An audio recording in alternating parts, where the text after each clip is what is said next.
تمہیں زیادہ مشکل نہیں ہوگی۔ وہ بولا، شکریہ، اس کی ضرورت نہیں، اندھے لوگ لنگڑے نہیں ہوتے، چل سکتے ہیں وہ۔ نیلم نے بازو نکلوایا اس کی گرفت سے، پھر کرسی پکڑ کر کھڑی ہوئی اور باہر چل دی۔ منہاج نے اس کی پشت پر نظریں جما دی جہاں گولڈن بالوں کا آبشار بکھرا تھا۔ میرے عشق دے وچ معشوق نہ ہو، نہیں اج تک غلط نگاہ کیتی، تیری ہر ملاقات میں انج کیتی جویں موسیٰ نال خدا کیتی، نہیں فرق کیتا تیری پوجا وچ، نہیں خطراں دی پرواہ کیتی، ایک تینوں رب نہیں کہہ سکدا، باقی ساری رسم ادا کیتی۔ کیا ہوا ہے؟ بڑے سے لاؤنج میں ایکسٹرا لارج LED پر نیوز اینکر نامعلوم افراد کی فائرنگ سے ہلاک ہونے والے 2 افراد کے اہل خانہ کی غم سے نڈال صورتحال کا تذکرہ کر رہی تھی۔ منہاج کچھ دیر پہلے یہاں آ کر بیٹھا تھا، اس نے ہی LED آن کی تھی، تبھی وہ اس سے پوچھ رہی تھی۔ اسے یہاں آئے آج تیسرا دن تھا۔ چند نامعلوم افراد کی فائرنگ کے نتیجے میں 2 افراد مر چکے ہیں۔ منہاج بولا، یا اللہ غرق کر ایسے لوگوں کو، اس نے بددعا دی۔ ہیڈ لائن سنتے منہاج کے کان اس کی بات پر کھڑے ہو چکے تھے۔ کیا کہا تم نے؟ اسے شک گزرا کہ شاید اس نے کچھ غلط سنا ہے، یہی کہ اللہ تعالیٰ ان لوگوں پر عذاب نازل کرے، دردناک موت دے جو بے وجہ معصوم جانوں پر، بے گناہوں پر ظلم کر رہے ہیں۔ نیلم نے گلوگیر لہجے میں کہا، کوئی کسی کو ایسے ہی نہیں مارتا، کوئی بے قصور نہیں ہوتا، ضرور انہوں نے کچھ کیا ہوگا تبھی مارا ہے۔ منہاج نے نفی کی اور پرزور نفی کی، گناہ تو گناہ ہے، کسی ذاتی جھگڑے یا ناراضگی کی صورت میں کسی کا خون کر دینا یہ کہاں کا انصاف ہے۔ نیلم نے بحث شروع کی، خیر یہ کوئی گناہ نہیں ہے، اپنی پاور کا استعمال کرنا ہر کسی کا حق ہے۔ اس نے آبرو اچکاتے یوں کہا جیسے کوئی کچھ بھی کہے، میں اپنے خیالات نہیں بدلوں گا۔ اچھا یہ گناہ نہیں ہے تو گناہ کیا ہے؟ وہ تنکی۔ میرے نزدیک میرا ہر وہ عمل جو میں اپنے مزاج اور ضمیر کے خلاف سر انجام دوں گناہ ہے۔ وہ مطمئن تھا۔ نیلم کو اس کے اطمینان پر حیرت ہوئی۔ غلط، بالکل غلط، ہر وہ عمل جس سے اللہ تعالیٰ نے منع فرمایا ہے گناہ ہے، اور ناحق جان لینا تو گناہ کبیرہ ہے۔ نیلم نے اس کی ڈیفینیشن روک دی۔ تمہیں نہیں پتا یہ سب؟ تم مسلمان تو ہو نا؟ نیلم پوچھ رہی تھی۔ ہم نے کبھی سوچا بھی نہیں تھا کہ اتنے بے بس ہو جائیں گے کہ اپنے سامنے بیٹھا ایک شخص نظر نہیں آئے گا، کسی کے در پر بیٹھنا پڑے گا۔ ہم کبھی اتنے کمزور نہیں رہے۔ خیر ایک غیر مسلم کے ساتھ تو ہم بالکل نہیں رہیں گے۔ وہ صوفے کے ہینڈ سپورٹ پر ہاتھ رکھے کھڑی ہونے لگی۔ کیا عجیب سی بحث کر رہی ہو ملکہ، بیٹھ جاؤ خاموشی سے۔ منہاج بیزاری سے بولا، بس کر جاؤ، بہت ہو گئی تمہاری من مانی، اب اگر تم نے ہمیں فورس کیا تو ہم پولیس میں کمپلین کریں گے۔ وہ بول کر جانے لگی، ویسے ہی ہاتھوں کو اٹھائے ٹٹولتے ہوئے۔ منہاج اس کے آگے آیا تو نیلم کے بڑے ناخن اس کے کوٹ سے مس ہوئے۔ پولیس میں کمپلین کرو گی میری؟ اس نے نیلم کو بازو سے پکڑے درستگی سے پوچھا۔ مجھے 1 سیکنڈ لگے گا FIR کٹوانے میں کہ اس لڑکی نے میرے کروڑوں کے ہیرے چوری کیے ہیں۔ اس کی آواز میں دھمکی اور شعلے تھے، مگر مقابل بھی کیپٹن نیلم تھی۔ تو تم وہی ہو جس نے ہماری زندگی برباد کر دی، ہماری آنکھیں چھین لی ہم سے۔ وہ بے یقینی سے بولی، وہ جو اس کے روز روز کے احتجاج سے تنگ آیا ہوا تھا، غصے میں غلط بول گیا۔ دیکھو ملکہ میں، اس نے نیلم کا بازو آزاد کرواتے ماتھے پر ہاتھ مارتے خود کو ریلیکس کیا، مجھے اس نام سے مت پکارو، ہٹ جاؤ، ہم یہاں 1 منٹ۔ وہ بولتی ہوئی لاؤنج سے نکل رہی تھی جب منہاج اس کے پیچھے آیا۔ سامنے کوریڈور سے پیٹر اور شاکر گزر رہے تھے۔ قریب آتے پیٹر اور شاکر کی جانب ایک لڑکی کی پشت تھی جس کا بازو منہاج نے تھام رکھا تھا اور وہ اونچی آواز میں چلا رہی تھی۔ بازو چھڑوانے کی کوشش میں وہ ترچھی ہو گئی تھی۔ شاکر کو اس کا چہرہ دکھائی دینے لگا۔ It's unbelievable. شاکر کے منہ سے بے اختیاری میں یہ الفاظ نکلے۔ پیٹر نے گہری نظروں سے اس کے تاثرات جانچے۔ سر، پیٹر کے مخاطب کرنے پر منہاج سنبھلا۔ جسٹ اے منٹ، پیٹر سے کہہ کر وہ اسے بازو سے گھسیٹتا لفٹ کی جانب بڑھ گیا۔ وہ مسلسل لمبے ناخنوں سے اس کے ہاتھ کی پشت نوچ رہی تھی۔ منہاج نے اسے روم میں لاک کر دیا اور خود نیچے آ گیا جہاں شاکر پینڈولم کی طرح ٹہل رہا تھا اور پیٹر آرام سے صوفے پر براجمان تھا۔ منہاج نے اسے روم میں لاک کر دیا اور خود نیچے آ گیا جہاں شاکر پینڈولم کی طرح ٹہل رہا تھا اور پیٹر آرام سے صوفے پر براجمان تھا۔ میں نے ہاں میں جواب کیا دیا۔ تم دوسرے دن اپنا منحوس منہ لے کر آ گئے۔ منہاج نے شاکر کو ذلیل کرنا چاہا۔ یہ لڑکی وہی ہے جس کو ایگل نے اغوا کیا تھا۔ شاکر نے اس کی بات نظر انداز کرتے اپنا سوال جھاڑا۔ بلیک سٹار کسی کو جواب دہ نہیں ہے، وہ کرو فر سے بولا۔ ایک ہاتھ پینٹ کی جیب میں ڈالے، دوسرے سے کوٹ کو پیچھے کیے، کمر پر ہاتھ رکھے کھڑا تھا۔ تم اس لڑکی پر بھروسہ کر رہے ہو، جان لے لے گی تمہاری۔ شاکر چند قدم آگے بڑھتا اس کی آنکھوں میں دیکھ کر بولا، لے لے، مجھے کوئی پرواہ نہیں۔ وہ لاپرواہی سے بولتا صوفے پر بیٹھ گیا، ٹانگ پر ٹانگ جمائے، ایک ہاتھ کی انگلیاں گھٹنے پر بجاتے وہ مکمل بے نیاز بنا تھا۔ میری بات کو ہلکا مت لو، شاکر نے اپنی بات کا اثر نہ ہوتے دیکھ کر بیچو تاب کھا کر کہا، تم ملکہ کو بیچ میں مت گھسیٹو، اپنے کام سے کام رکھو۔ منہاج نے سگار سلگایا۔ ہا ہا ہا، ملکہ، تمہیں گدھا بنا دے گی وہ۔ شاکر نے مذاق اڑایا۔ بکواس بند کرو اپنی، منہاج دھاڑا۔ تمہاری سیکیورٹی کی ذمہ داری لی ہے میں نے۔ 3 دن بعد تم نے انڈیا جانا ہے، پیچھے یہ یہاں اکیلی ہوگی۔ عقل سے کام لو، وہ بھروسے کے قابل لڑکی نہیں ہے، میں تمہیں پروو کر دوں گا۔ شاکر ریسرچ انالائسس سے تعلق رکھتا تھا۔ نیلم اسے شروع دن سے ہی کھٹک رہی تھی۔ وہ مجھے کیا نقصان پہنچائے گی؟ ایک ٹین ایجر بلائنڈ گرل، منہاج نے کش لگاتے دھواں چھوڑا۔ وہ بلائنڈ نہیں ہے، جھوٹ بول رہی ہے، میں مان ہی نہیں سکتا۔ شاکر نے نفی میں سر ہلایا۔ 2 بار ٹکرا کر خود کو بری طرح زخمی کر چکی ہے میرے سامنے، اس سے زیادہ کیا ثبوت ہوگا؟ منہاج ماننے سے انکاری تھا۔ تنزیہ مسکرایا۔ وہ کوئی معمولی لڑکی نہیں ہے، ٹرین کر کے بھیجی گئی ہے۔ وہ 10 بار بھی خود کو زخمی کر لے تب بھی اس کی سٹرینتھ کم نہیں ہوگی۔ یہ بات اس کے لیے عام سی ہے۔ اس نے سوچا بھی نہیں ہوگا کہ اس کا پالا کس سے پڑنے جا رہا ہے۔ شاکر کی آنکھوں میں وہی چمک تھی جو ایک صیاد کی آنکھوں میں سفید بے داغ نرم و ملائم کبوتر کو دیکھ کر آ جاتی ہے۔ نیلم نے کافی جگہوں پر وہی آڈیو لسننگ بگ ڈیوائس چھپا دی تھی۔ اسے 4-5 دن بعد چارج کرنا پڑتا ہے، مگر چونکہ وہ اسے پورا دن اور رات ایکٹیو رکھتی تھی تو اسے یہ 3 دن بعد ہی چارج کرنی پڑتی تھی۔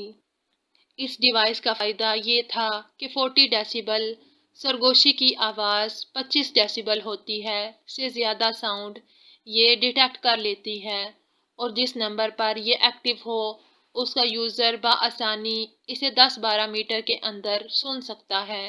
اس نے اسپائی ہڈن کیمراز کا بھی خوب استعمال کیا تھا۔ میجر آس کو بہت سہولت محسوس ہو رہی تھی۔ امداد بلوچ، شاکر، پیٹر اور ایم ایس کی میٹنگ کی ساری گفتگو وہ سن چکا تھا، ان کی ریکارڈنگ اپنے ایکسپرٹس کو بھیج چکا تھا۔ اس کے 50 ساتھیوں کے گروہ نے بھی امداد بلوچ کا بھروسہ جیتنا شروع کر دیا تھا اور اس کی مدد کرنے کو تیار تھے۔ میجر آس اور نیلم شاکر کی ساری گفتگو سن چکے تھے۔ کیپٹن نیلم شاکر سے ہوشیار رہیے گا، سب سے پہلے تو سارے کیمرے اتار دیں اور ریکارڈر بھی اٹھا لیں، ورنہ آپ کا نمبر شاکر کے ہاتھ لگ جائے گا۔ اس نے نیلم کو خبردار کیا۔ وہ اپنے کمرے میں لاک تھی۔ 3 دن بعد منہاج انڈیا جا رہا ہے۔ وہ انڈر ورلڈ کا بندہ ہے، یہ بات آپ کو پتا تھی؟ نیلم نے پوچھا۔ ہاں، مگر یہ نہیں پتا تھا کہ اسد زبیر لغاری بھی اس کا پارٹنر ہے، اور یہی نہیں، وہ کچھ کہتے کہتے رک گیا۔ نیلم نے اکسایا۔ کچھ نہیں، آس بولا، یہ شاکر اسے انڈر ورلڈ میں پھر سے آنے کی دعوت دے رہا ہے، یہ تو ایجنٹ ہے نا۔ نیلم نے اپنی حیرت کو زبان دی۔ خفیہ اداروں کا ایک ڈپارٹمنٹ سیاست کے لیے بھی کام کرتا ہے، ان کا اس سے کوئی تعلق نہیں کہ وہ صحیح کر رہے ہیں یا غلط، بس اپنی سیاست کو برقرار رکھنے کو اپنے سیاست دانوں کو سپورٹ کرتے ہیں، اور چند غدار سیاست دان انڈر ورلڈ کا ہی پارٹ ہوتے ہیں، جیسے اسد زبیر لغاری پاکستان کا مشہور اور سیاست میں اعلیٰ عہدے پر برا جمان دشمنوں کا ساتھی نکلا۔ ایسے غداروں کو موت بھی جلد نہیں آتی۔ میجر آس نے اسے گویا سیاست، خفیہ ادارے اور انڈر ورلڈ کے مابین چلتے کھیل سمجھائے۔ آپ خوف زدہ نہ ہوں، ہم ڈرتے نہیں ہیں ان سب سے۔